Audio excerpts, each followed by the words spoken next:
जय बद्री केदारनाथ दोस्तों, बहुत बहुत स्वागत है आप लोगों का मेरे एक और यूट्यूब वीडियो पे। तो दोस्तों वीकेंड आ चुका है। वीकेंड पे हमेशा की तरह मैं लेकर आया हूँ अपने एनपीएस पोर्टफोलियो का एक वीडियो आप लोगों के लिए। तो बहुत ज़्यादा लंबा इस वीडियो को नहीं खींचेंगे।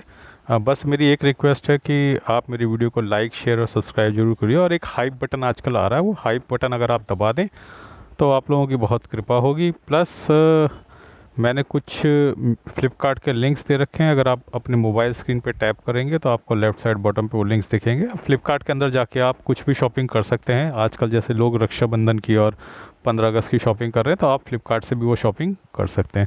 तो चलिए फटाफट शुरू करते हैं अपना एनपीएस पोर्टफोलियो का वीडियो। तो दोस्तों मेरा एनपीएस पेंशन फंड मैनेजमेंट का अकाउंट जो है एचडीएफसी पेंशन फंड मैनेजमेंट में है। और जैसा कि मैं हर बार बताता हूँ कि 3 चॉइसेस होती हैं, लो रिस्क, मॉडरेट और हाई रिस्क। तो मैंने एग्रेसिव चॉइस यानी कि हाई रिस्क ऑप्शन चुना हुआ है। स्कीम 1 में मेरा 47% है, स्कीम 2 में 17%, स्कीम 3 में 36%। मेरे एनपीएस पोर्टफोलियो की वैल्यू 6,71,499 रुपये 25 पैसे है।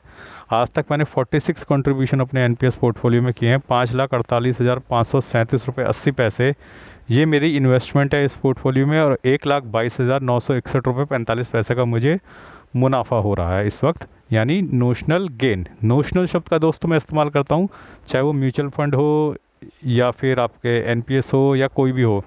जब तक आपने प्रॉफिट बुक नहीं किया तब तक वो नोशनल ही कहलाएगा। नोशनल का मतलब कि वो है लेकिन अभी बुक नहीं हुआ है। तो जब तक बुक ना करो, चाहे प्रॉफिट हो या लॉस, उसे नोशनल ही कहते हैं।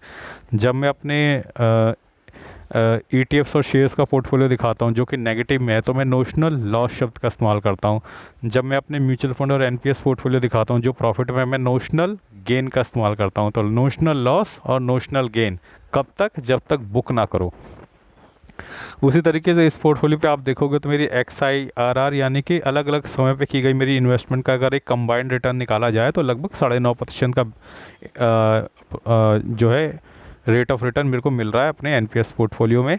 जिन लोगों को नहीं पता है उनकी जानकारी के लिए मैं बता दूं, आमतौर पे देखा जाता है कि एनपीएस का पोर्टफोलियो जो है वो 11 से 12% का रिटर्न देता है एनुअली। अब एनुअली का मतलब ये नहीं है कि फिक्स है कि हर साल देगा ही देगा। तो ऐसे भी साल आते हैं जब एनपीएस का पोर्टफोलियो 7% 5% ही देता है, फिर ऐसे भी साल आते हैं जब 15-16% दे देता है। तो एवरेज अगर हिस्टोरिकल डेटा उठा के देखा जाए तो 11 से 12% के आसपास का ये रिटर्न देता है। और आई एम श्योर जल्दी ही मैं भी 11 से 12% पहुँच जाऊँगा, एक बार मार्केट थंग से रिकवर हो जाएगी जब। तो दोस्तों ये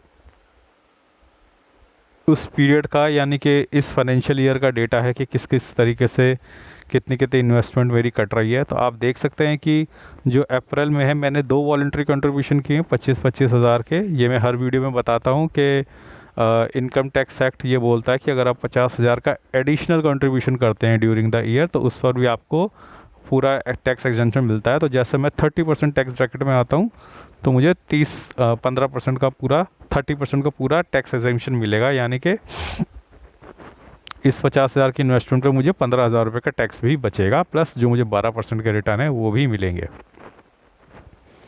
उसी तरीके से आप देख सकते हो कि मेरी अप्रैल की जो कंट्रीब्यूशन है वो मार्च का जो कंट्रीब्यूशन है वो 8 अप्रैल को कटा है 7,618 रुपये। उसी तरीके से अप्रैल का जो कंट्रीब्यूशन है 6 मई को कटा है अगेन 7,618 रुपये।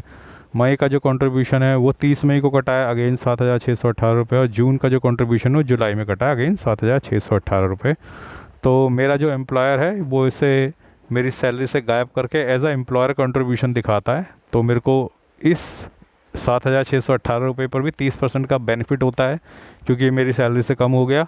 तो यहाँ पे भी 30% टैक्स बच गया, प्लस जो भी रिटर्न एनपीएस अकाउंट से मिलेगा वो मेरे लिए एक रिटर्न की तरह काम करेगा। तो दोस्तों इसी तरीके से जिस तरीके से आपको म्यूचुअल फंड में एनएवी मिलती है, तो एनपीएस अकाउंट में भी आपको एनएवी प्रदान की जाती है।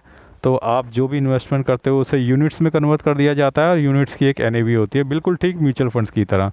तो उसी तरीके से यहाँ पे भी होती है। तो कई लोग मेरे से सवाल पूछते हैं कि भैया एनपीएस अकाउंट कैसे खुलवाएं। देखो एनपीएस अकाउंट वैसे आप खुलवा सकते हो, लेकिन मैं यही कहूँगा कि अगर आप कहीं जॉब करते हो तो बेस्ट यही रहेगा कि आप अपनी कंपनी के थ्रू ही खुलवाएं, वो ज़्यादा इजी रहता है। अदरवाइज़ आपको कनेक्ट करवाने में बड़ी दिक्कत का सामना करना पड़ सकता है। तो दोस्तों ये कंपैरेटिवली सेफ़र ऑप्शन होता है म्यूचुअल फ़ंड के मुकाबले में, और ये एफडी और म्यूचुअल फ़ंड के रिटर्न के बीच में कहीं फॉल करता है। ठीक है दोस्तों, तो इसमें ये जो जितने भी पेंशन फंड मैनेजमेंट कंपनियां होती हैं, एचडीएफसी की हो गई, एसबीआई हो गई, कोटक हो गई, एक्सिस हो गई, ये सब गवर्नमेंट नॉर्म्स के अकॉर्डिंग इन्वेस्ट करते हैं। यानी कि एनपीएस का पैसा जो गवर्नमेंट ने डिफ़ाइन कर रखा है कि एक पोर्शन इक्विटी में जाएगा, एक portion government bonds, government debts, securities, तो इस तरीके से गवर्नमेंट नॉर्म्स के अकॉर्डिंग ही ये इन्वेस्ट करते हैं। ठीक है, ये भले ये एचडीएफसी एक प्राइवेट कंपनी है, लेकिन ये अपने अकॉर्डिंगली इन्वेस्ट नहीं कर सकती। इसको इन्वेस्ट कैसे करना पड़ेगा, जो गवर्नमेंट ने नॉर्म्स बना रखे हैं कि इतना परसेंट यहाँ, इतना परसेंट यहाँ, इतना परसेंट यहाँ, इसको उसी तरीके से इन्वेस्ट करना पड़ेगा। तो इसीलिए आप देखोगे कि जितने भी ये पेंशन फंड मैनेजमेंट कंपनियां होती हैं, इनके रिटर्न में कोई बहुत ज़्यादा अंतर नहीं होता, हार्डली आधा 1 या 2% का, मैक्सिमम 2% का ही अंतर होता है। जितने भी पेंशन फंड मैनेजमेंट कंपनियां, तो बहुत ज़्यादा अंतर नहीं होता इनके रिटर्न में। तो इसमें भी आपको बहुत ज़्यादा माथा पछड़ी करने की ज़रूरत नहीं है कि आपको कौन सा वाला पिक करना है। और हिस्टोरिकली ऐसा देखा गया है कि कभी एचडीएफसी थोड़ा सा ज़्यादा दे देता है, कभी आईसीआईसी थोड़ा सा ज़्यादा देता है, डिपेंडिंग के कौन से शेयर्स में उन्होंने लगा दिया होगा, उसकी वजह से उनका थोड़ा ऊपर नीचे हो जाता है। बाकी गवर्नमेंट बॉन्ड्स, डेट, सिक्योरिटीज़, वहाँ तो फिक्स ही रिटर्न होता है। तो जो भी थोड़ा बहुत अंतर पड़ता है वो इक्विटीज़ का ही पड़ता है, और इक्विटीज़ में जनरली ये जो है लार्ज कैप में ही इन्वेस्ट करते हैं, दे avoid mid cap and small cap. तो दोस्तों ये तो था मेरा छोटा सा वीडियो मेरे एनपीएस पोर्टफोलियो के बारे में। जल्दी मिलते हैं एक और वीडियो के साथ। आज के लिए बस इतना ही। धन्यवाद, गुड बाय, जय बद्री केदार।